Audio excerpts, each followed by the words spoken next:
Got it. So we're not.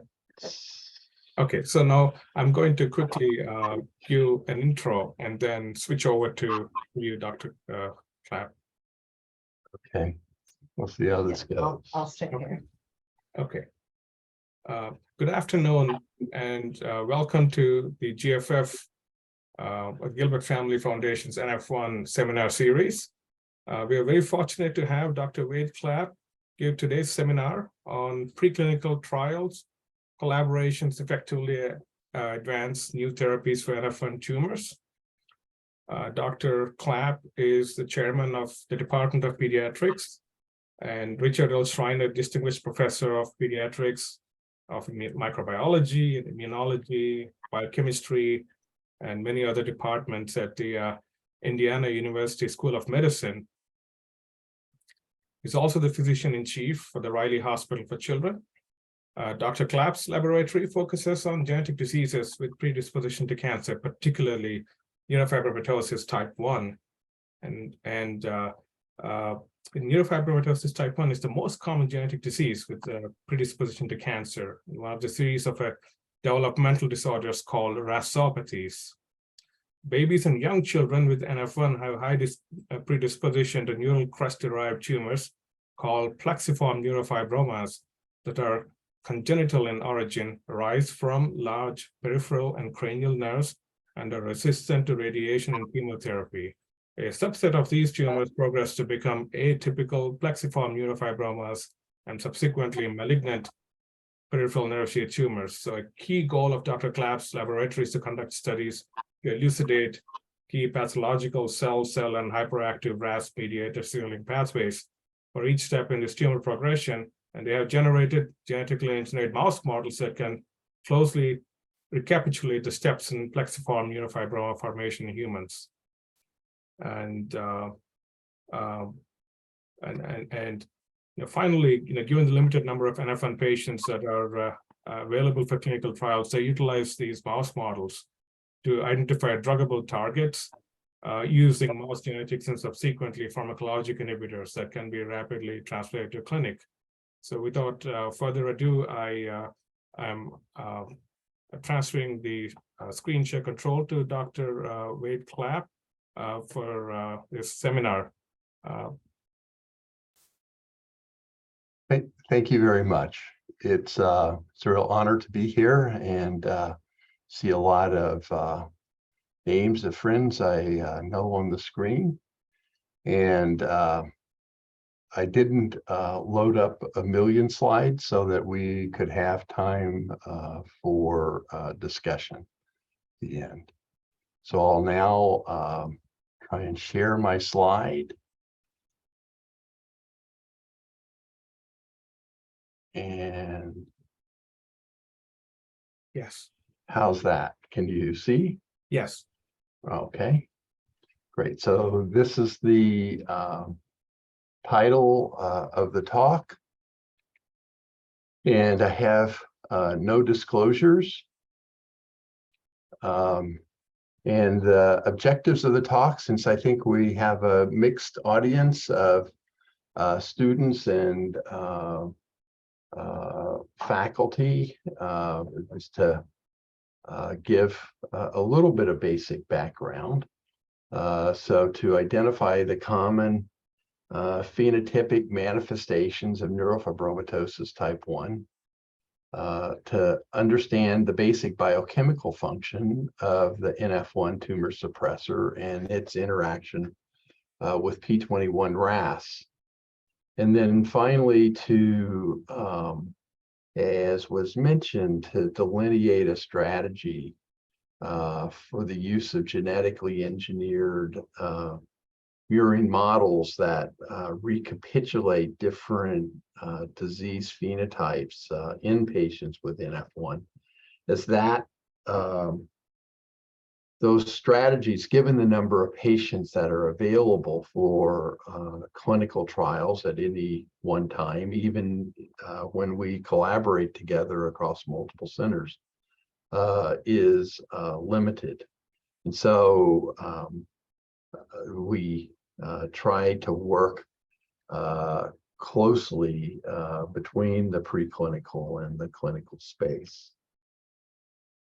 So as was mentioned by Kalen, the disease neurofibromatosis type 1, it's the most common genetic disease in man with a predisposition to cancer.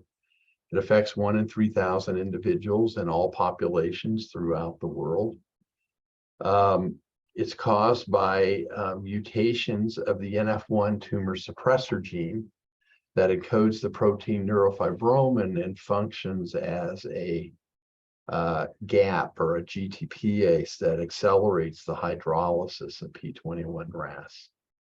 And it has a range of malignant and non-malignant manifestations that are prevalent, but today we'll focus on the peripheral nerve, overwhelmingly on the peripheral nerve sheath tumors.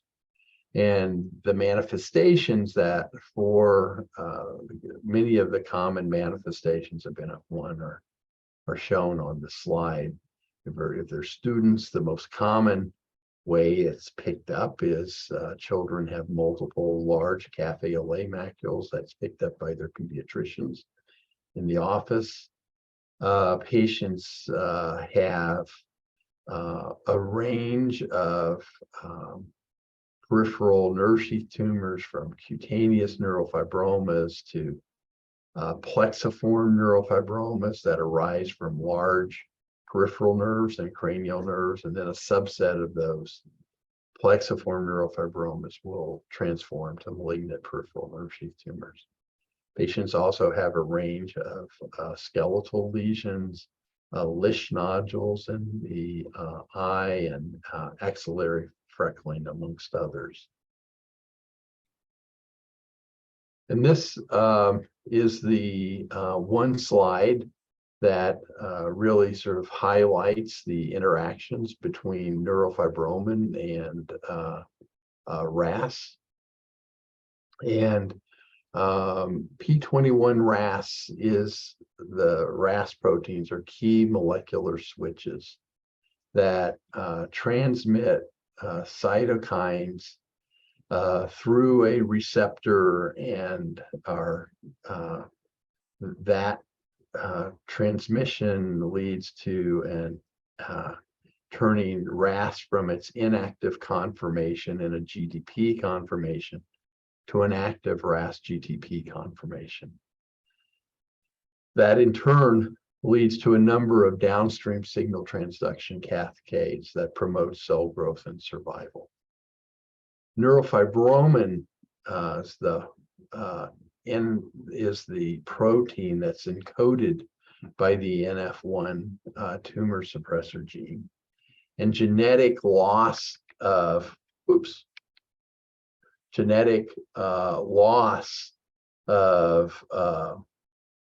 neurofibromin leads to a constitutive hyperactivation of P21 RAS, and leads to pathological growth and pathological survival of cells. So this is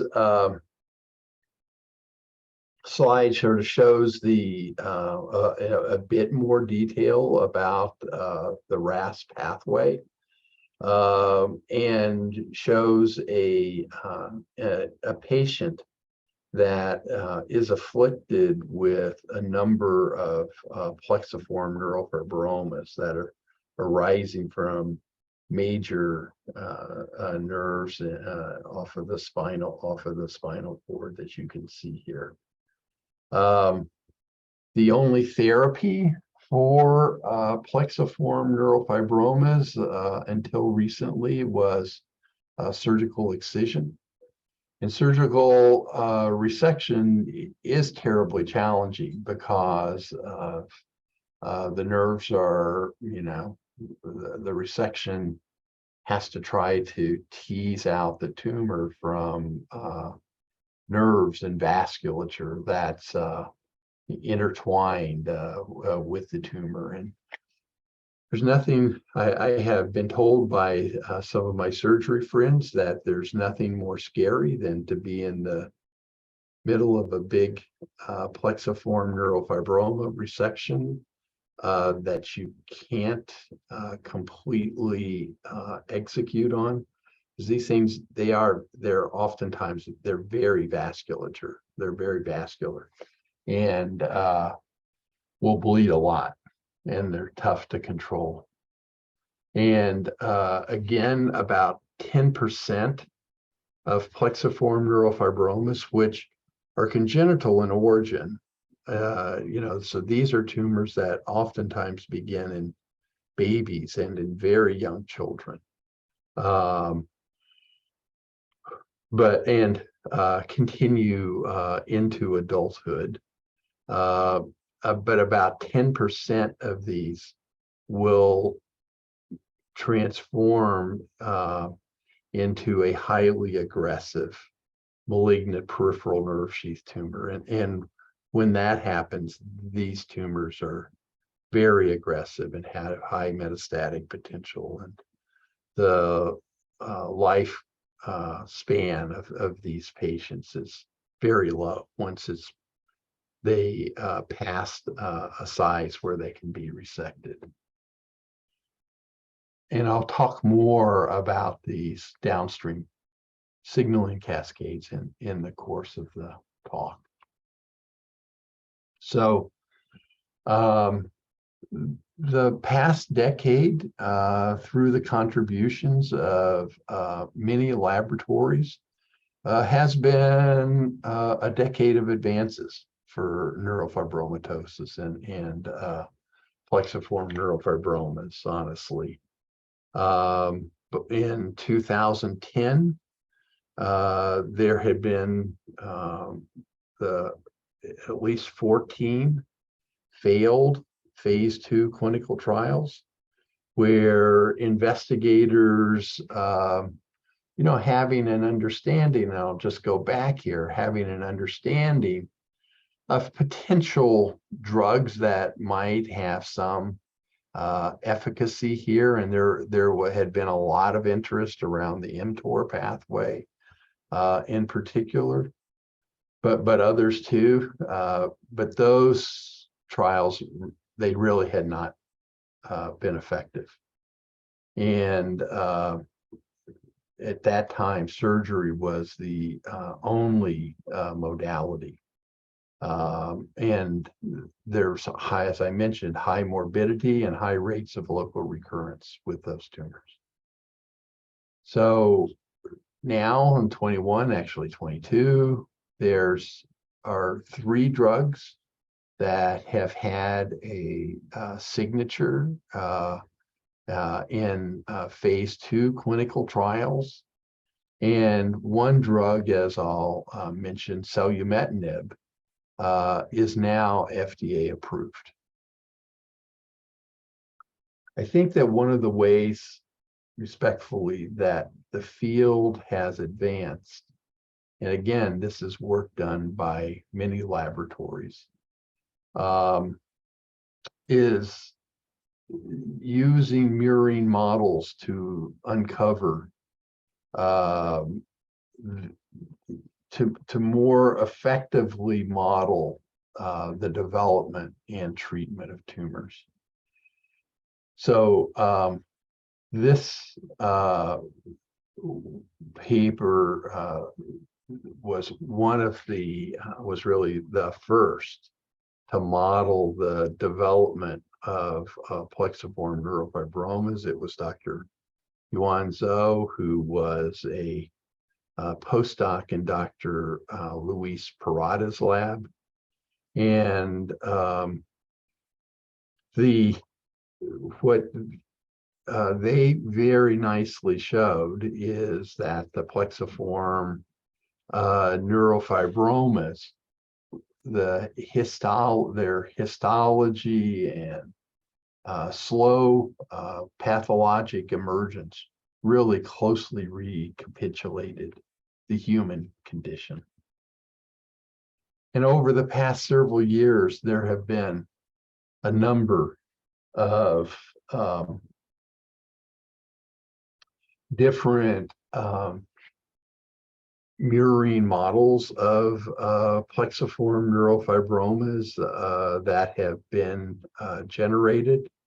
A list of these are shown here, and and when they actually work in Schwann stem cell, Schwann precursor, and Schwann cell development. There's clearly some differences in these, and some are a bit more robust in size than others. However, probably two of the ones where there has been or three where there has been a fair amount of work has been the Poston-Cree in our lab, the P0 Cree in Lulay and Luis Parada's lab, and the Desert Hedgehog Cree in Dr. Nancy Ratner's lab. Dr. Lulay has more recently developed a PLP Cree that he controls and turns on at different times in development with tamoxifen. Overall, from a therapeutic standpoint, the Crees really seem to closely parallel with each other. So if a drug works in our Poston-Cree model, it most likely would work in Dr. Ratner's Desert Hedgehog Cree model. We've compared notes sort of head to head when we were in a preclinical consortium together several years ago. And I think the other thing that I would point out for people that aren't mouse modelers, remember that these models knock out, disrupt fields of cells.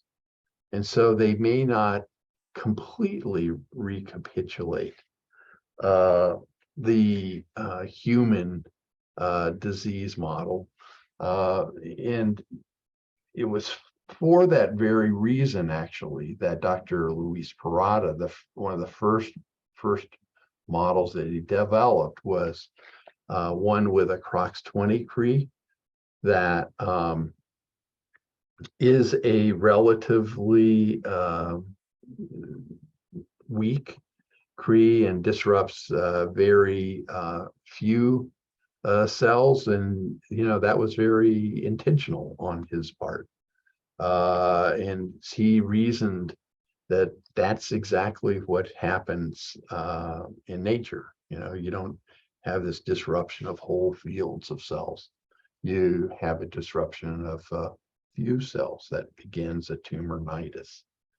And so that's I think an important point to make about all of these different models. So this slide shows the strategy that our laboratory, and I think others too, frequently follow. Clearly, our lab does this a great deal. So we utilize one of these NF1 GEM models that with the Poston-Cree that I mentioned previously, that develop plexiform neurofibromas with 100% penetrance. And we take two approaches. First, we'll do a pharmacologic inhibition of a target. And that has obvious practical experience implications, and it's a way to move things forward. The second is, drugs, even though they are oftentimes argued to be quite specific. Well, maybe not so much sometimes. And we'll often go back and do a genetic proof of concept and disrupt the transgene and look at the impact of this on plexiform neurofibromas. So one of the things just to mention about neurofibroma, one slide on neurofibroma biology or two is these tumors involve both malignant tumor cells and non-malignant cells, and including a number of immune cells. And there has been a fair amount of interest in going after these non-malignant cells, since there's pretty clear evidence from us and others that the tumorigenic Schwann cells release pathological concentrations of cytokines and really co-opt the growth of non-malignant cells to promote tumor growth. And so the idea is if you can ameliorate the non-malignant cell cytokine interactions, perhaps you can starve the tumorigenic cells. And that is an area of ongoing investigation. One of the early areas in this space was a study that was done between Dr. Luis Parada's lab and my laboratory, building on some previous papers done actually in both of our respective laboratories. And we were very interested in the role of c-KIT and the KIT ligand pathway in the genesis of plexiform neurofibromas. And that sort of came from work done by two very talented postdocs in our laboratories. Dr. Yuan Zhou did the work in Luis's lab, and Dr. Fin-Chung Yang did the work in my lab. And what they both determined was that mast cells seem to be the first non-malignant cell to the emerging plexiform neurofibroma.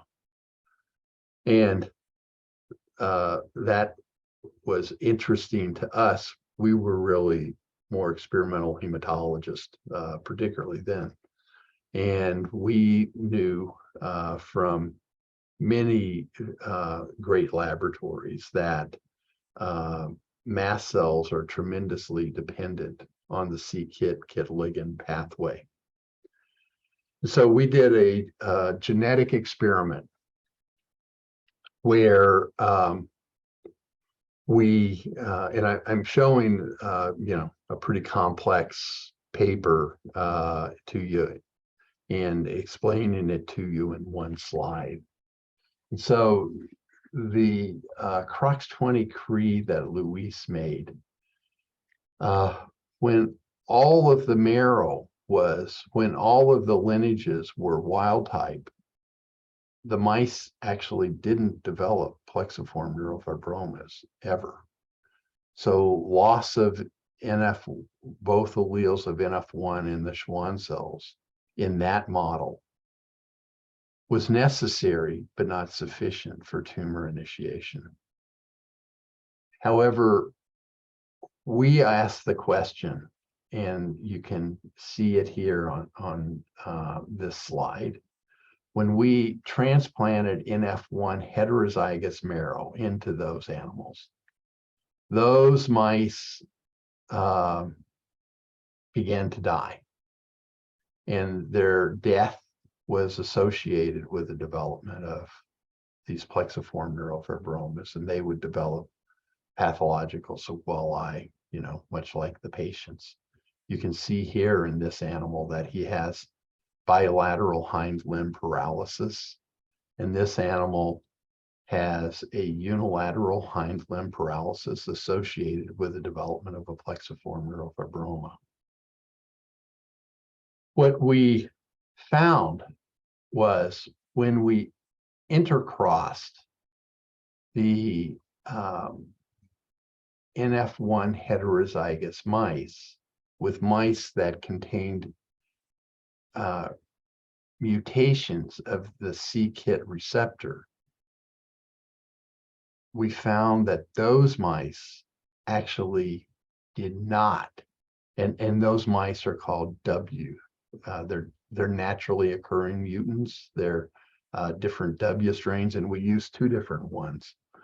And those mice really lived the same lifespan as mice that had wild type marrow. And they didn't develop plexiform neurofibromas either.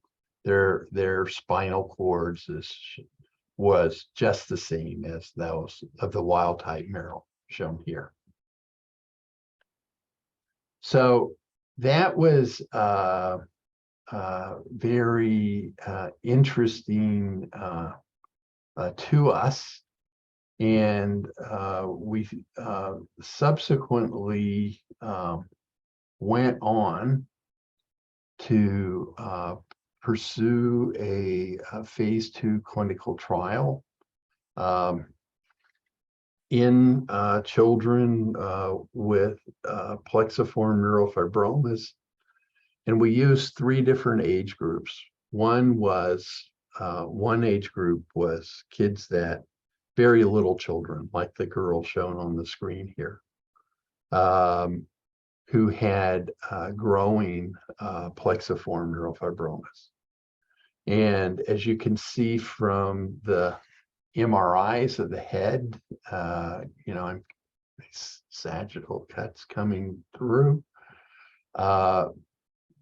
Before treatment, this little girl's airway was nearly completely closed. She was having to sleep on pillows to breathe well at night, and she was snoring, etc. She had a phenomenal effect on Gleevec, which was it's an RTK that was originally made because it targeted BCR-ABL, but it does in fact also target c-KIT. And so this little girl had a phenomenal biological effect. And we treated her with this for about 3 years. And she's gone off therapy, and she's started college this fall.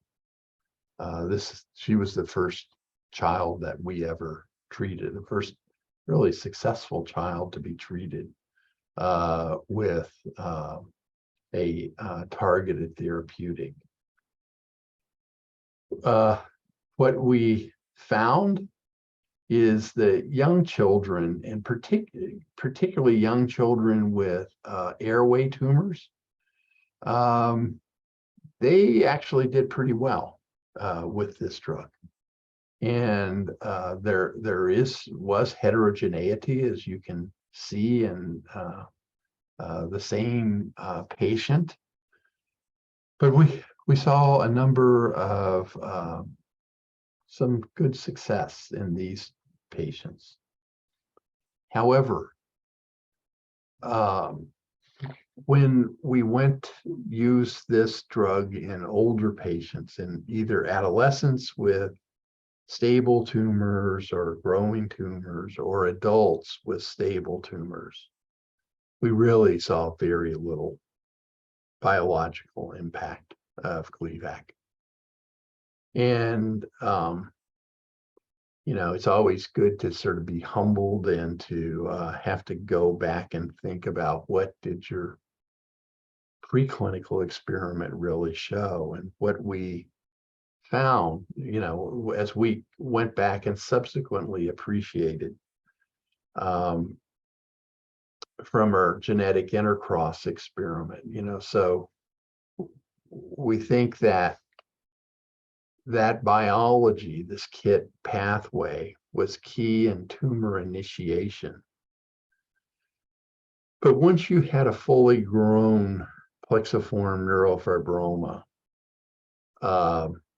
trying to target KIT as in one component of the tumor microenvironment really just wasn't gonna quite cut it anymore. And you know, that paper's in Lancet Oncology, and if you care to read it.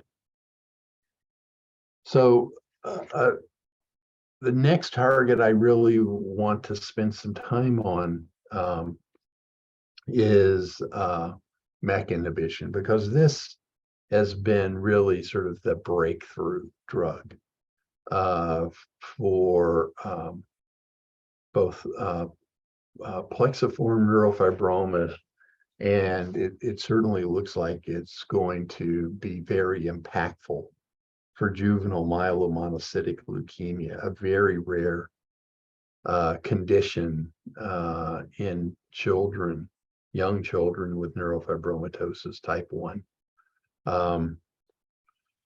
And that's the first phase 2 clinical trial has just been completed too.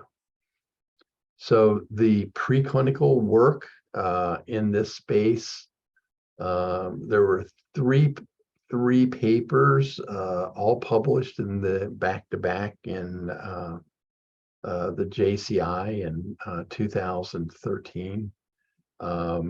One of these was using MEK inhibition in plexiform neurofibromas from Dr. Ratner's lab. And our laboratory executed a preclinical model of preclinical trial, genetic trial, where we disrupted both ERK1 and ERK2 in hematopoietic cells and prevented the development of JMML. And the last was a really excellent study by Dr. Kevin Shannon's lab at UCSF, where they showed that a sustained MEK inhibition abrogates myeloproliferative disease in individuals with NF1. And so for those that aren't aficionados in the signal transduction pathways here, this is MEK is the RAF-MEK ERK pathway is key for proliferation. And so we're inhibiting in various fashions, MEK1 and MEK2. The really tremendously exciting studies, subsequent studies led by Dr. Brigitte Wiedemann at the pediatric branch of the NCI, was a initial phase 1 and then a phase 2 and regulatory trial, both of whom were published in the New England Journal of Medicine, using AZD6244 or selumetinib, made by AstraZeneca.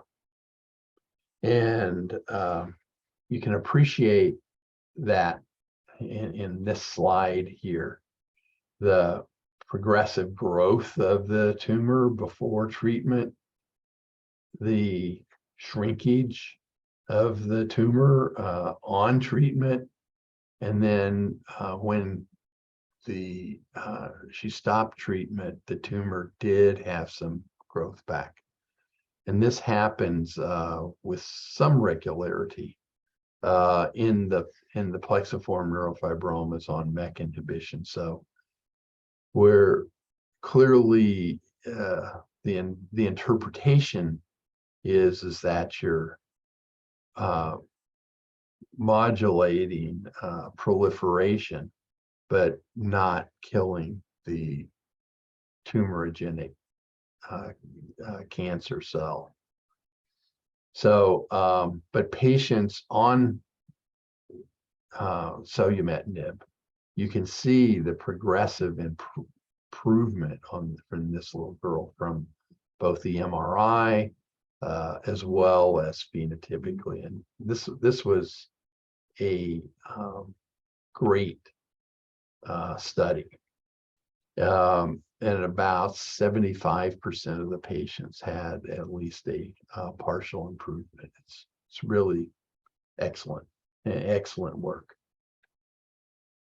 So the last drug that I'm going to talk about, and strategy that our lab is now really using more extensively moving forward. I'll mention to you around the drug cabozantinib, which was a drug that I was particularly interested in because I was still interested in modulating the c-KIT pathway. But it also hit several other RTKs as well, including VEGFR2, which, and as I mentioned, neoangiogenesis is a key component of plexiform neurofibromas. So I was thinking that this would be that KIT and this VEGFR2 would be a great path forward. So off we go into our preclinical models. And what we found was, as you can see in the graphs on the right side, the number of tumors in the mice following treatment, a 3-month treatment with cabozantinib, really declined dramatically, less than 50%. And similarly, it was a good tumor size reduction as well. And a very much a simplification of the tumors as well, as you can appreciate here. So we were real excited about this, honestly, and we were able to get away with this at a dose that's much lower than for when it's used in other adult cancers at a much higher dose where there's a lot more toxicity. So we moved forward, and my colleague, Dr. Michael Fisher at CHOP, and she here at IU led a Department of Defense sponsored clinical trial of cabozantinib, for up to 2 years, is shown here. And we were pleased that actually, and these were studies in adults, which, remember, the selumetinib studies at the time had been in children. The Gleevec studies that had been in adults, we got really nowhere with. But we really saw a very nice signature in a number of the adults with plexiform neurofibromas on cabozantinib. I think the other thing that we were surprised at is that the kinetics of tumor shrinkage were really much different than they were with the MEK inhibitor in the previous clinical trial that was led by Dr. Wiedemann. And you can see here the response start date in many individuals wasn't for 8 months to a year. And the maximum response in some patients, continued up to 2 years. So the way we designed the trial, I should say my colleagues designed the trial. I am not expert in that space. But I think we all wished we might have done it a little differently, in that some of these might have become positive too. But that's the way the that's the way the trial was designed. The other thing that was really interesting about this work, going back to the preclinical models, is when we did more detailed histological analysis and looked at the vessels per high-powered field, we saw that, in the vehicle-treated mice, clearly a lot of vessels. There's a dramatic decline with cabozantinib. You can see this here clinically. We really didn't see much of a biological effect with the mast cells. So we were very curious as to exactly how cabozantinib was working. And so to get a better handle on that, we've been fortunate to develop really strong collaborations with Dr. Gary Johnson, the chairman of pharmacology at University of North Carolina. He was the chairman then of pharmacology, and his colleague, Dr. Steve Angus, who was then at University of North Carolina and is now on faculty here. And what we did, the studies we all did together, was looked at a broad RNA sequencing strategy to look at all the transcripts in the tumors. And as well, combined with this, and this is something that Gary Johnson has really developed and used with great acumen in breast cancer and other tumors as well, is used a methodology to quantify the enrichment of activated protein kinases in the tumor. And the way that they've done that is a combination of mass spectroscopy and combined with multiplexed inhibitory beads. So they developed beads where they would attach, beads that they would attach an inhibitor onto them, and they've done this for about 90% of the kinases in the genome. And what they've gone on to show is that they preferentially capture the activated kinases in the tumor quantitatively. So it's really provided us insights into the actual biology of activation and growth of the tumor that we couldn't have done before, and certainly couldn't have done guided by the stick figures and the classic signal transduction pathways.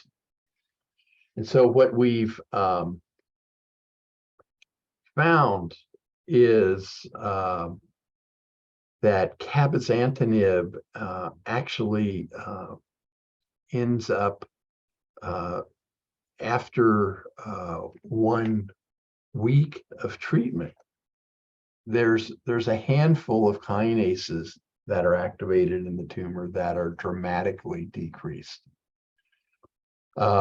this is shown in this particular plot, and the red kinases are the ones that are of greatest interest. If you're greater than kind of 1 point, if you have a decline of 1.2 to 1.5, that's really thought to be significant. So MET, AXL was clearly 1, MERTK, and these two kinases, DDR1 and DDR2, which we didn't really understand too much at the time, but are becoming more interested in now.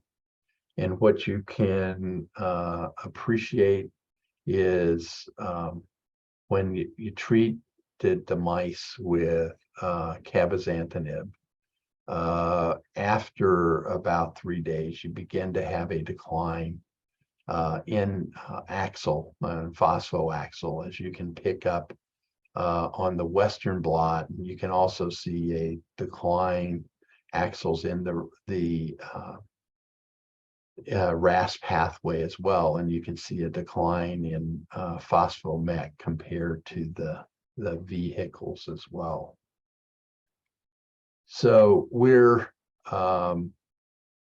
continuing that work and looking in where AXL is preferentially activated, and that's work that's ongoing now. So I won't spend too terrible much time on that. But just to say and to come back to this is, we really think that this is a very interesting methodology, and we're using this to guide our future targeted therapeutics with single and double and combination therapies now for both the NF1 and the NF2. So in closing, there's clearly, it's nice for those of us that have been in the field for a long time to begin to have some success. But there's still clearly a lot to do. The preclinical models of the plexiforms and MPNSTs, which I didn't talk much about, together with mass spec MIBs, really do, we think, provide real insights and can provide insights and to guide clinical trials. And that's work that our lab's doing in collaboration with other clinical and research investigators now. And the initial meaningful partial responses in both children and adults with plexiforms, there have been proofs of concept, and there's opportunities for further improvements using combinatorial trials. And Dr. Fisher is actually leading a phase 1, phase 2 trial for a combinatorial trial for plexiforms with selumetinib and cabozantinib.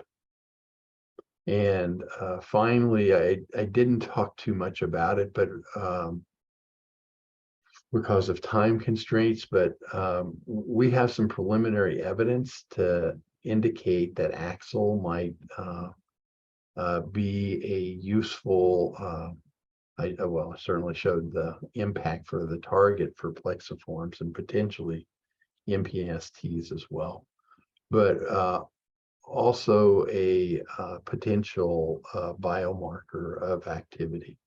And that would certainly these biomarkers would be of great interest if they're relevant, right? Because you wouldn't want, it would be a way to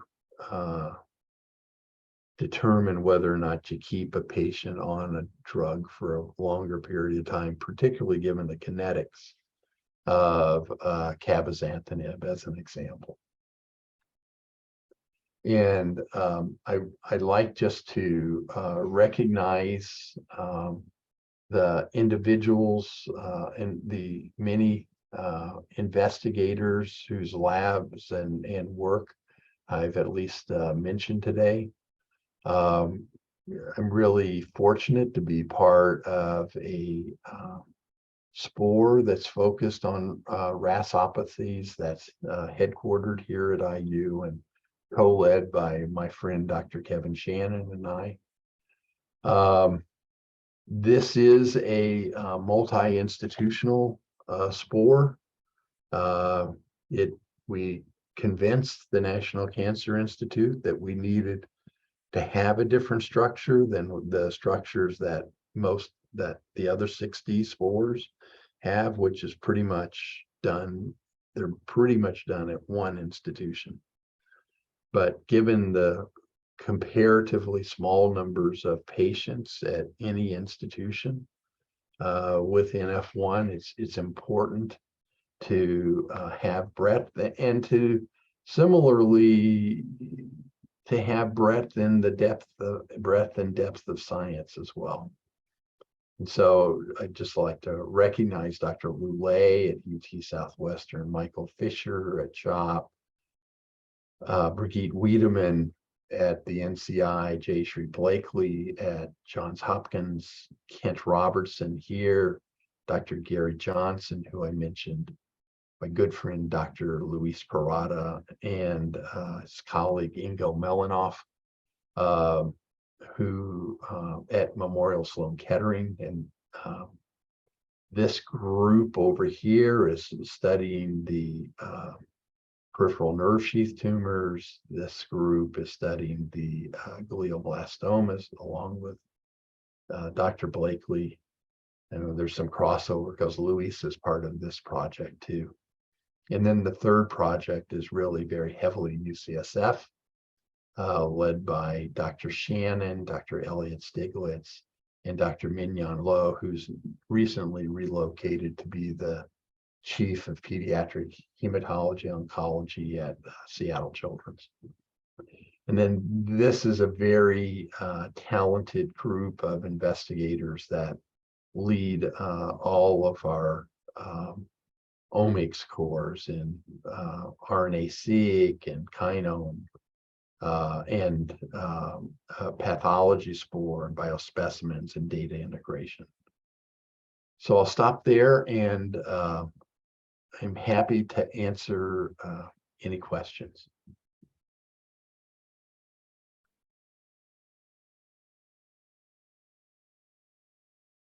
And I'm stopping sharing my screen. Hi, Wet. It's a nice presentation. This is Yuan. Great to see you. Hey, how are you? Good. Fascinating talk. I have some questions, sort of when you talk about the three drugs, the impacts on, so what you learn from this. So see whether I say it correctly or accurately about, you say the Gleevec has robust effects on some of the airway tumors in children, but had limited effects on the some of the adults. But the other two drugs, they equally have effects on the different locations. And you think this is due to potential difference in the microenvironment, and the Gleevec, the effects thought to be mainly targeted on the tumor microenvironment. Sort of this is relatively at the early stages of the sort of the build up in terms of the microenvironment for the airway tumor in children compared to adult. Is what you thoughts on this? Yeah, so actually my thoughts on this, you generated the data. You and then subsequently Fin Chung. And you know, as you were the first person to show the first cells to the emerging plexiform neurofibroma were the mast cells. And that's right. And so I think the reason, so Gleevec it targets c-KIT. And, as we go back to that subsequent Cell paper, we think what we were doing by disrupting KIT there is we were preventing the mast cells from reaching that point of tumor and getting that component of tumor initiation started. And so the little babies and very young children with emerging plexiforms, we think that we're modulating the early tumor initiation response with KIT. And but that once you have a full-grown plexiform neurofibroma, with fibroblast, fully blown tumors, fibroblasts, collagen, macrophages, everything else. A drug like Gleevec is not going to, as we thought about it, we reasoned that Gleevec would not be effective there. Whether it's clearly doesn't shrink those tumors, at least more than one or two of them. Whereas the broader targets like MEK, they target both the tumorigenic cells as well as cells in the tumor microenvironment, as does AXL, actually, as does cabozantinib. So, and to be clear, we hypothesized, based on our data that we showed in that Nature Medicine study, that AXL is what's being modulated. We're doing the proof of concept studies with that now, and could be we're wrong, but we'll know soon. So that's an interesting point. But you see, obvious, I understand, sort of the number of the cell you targeted by these three drugs. So, but do you see the increase of toxicity from the Gleevec to the cabozantinib?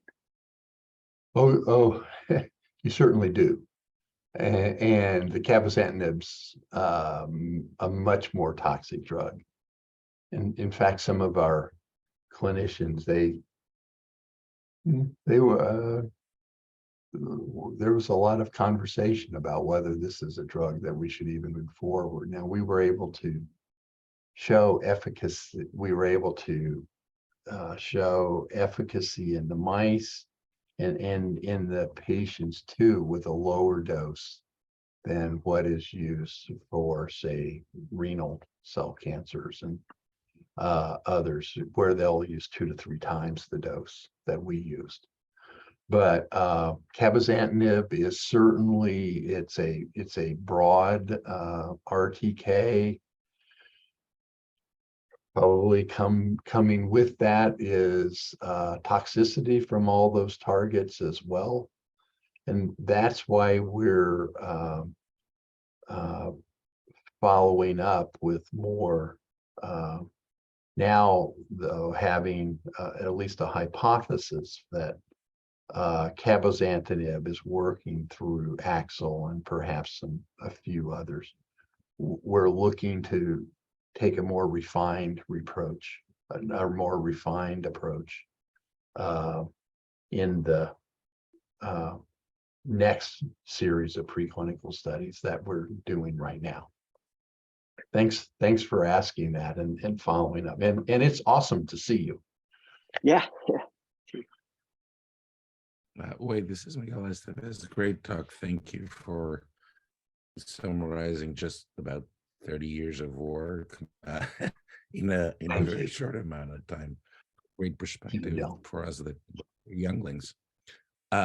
So on your single cell RNA-seq, it was very interesting because the cancer stem cells certainly were ones that changed quite a bit in the AXL. and DDR1. But I also noticed that your macrophage populations that happened as well. I was wondering if particularly one side of that almost like lungs of appearance of the macrophages in that plot. Do you know if that's a change that leads to a conversion of cells from a pro-inflammatory or actually from a suppressive phenotype to a pro-inflammatory phenotype? Yeah, that's a very good question. That's something we're very interested in and looking at that now, actually. Yeah, because then I wonder if that has implications of how the immune system Certainly responds to itself, right? Yeah, So certainly could. It's a great question. Thank you. Okay. We're interested in that. I honestly don't have the answer yet, but this is great it's to know. something that we're really intrigued about. Thank you.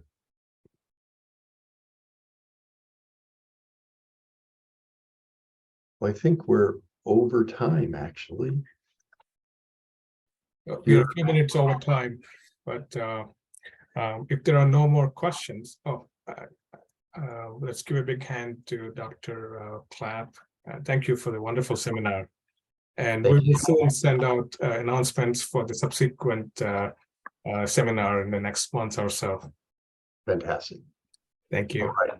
Thank you all. See you, Wei. It's great to see you. Bye, Yuan. Yeah. Bye. Bye, Miguel. Bye. Thank you, Kaylin. Thank you. Bye. Bye.